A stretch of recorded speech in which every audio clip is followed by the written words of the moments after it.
శుభోదయం అందరికీ.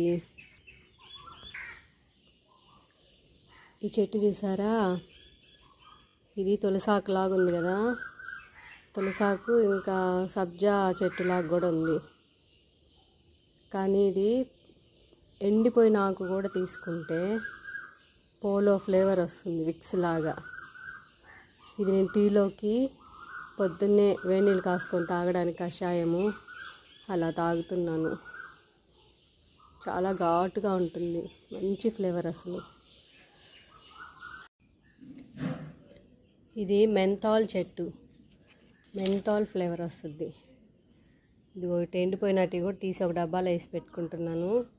టీలోకి వాటిలోకి వాడుకోవచ్చు. ఎంత ఘాటుగా వస్తుందంటే వాసన, ఆ కూల్నెస్ చాలా బాగుంటుంది. ఫ్లేవర్ అలానే ఉంటుంది ఒక 5 minutes అయినా.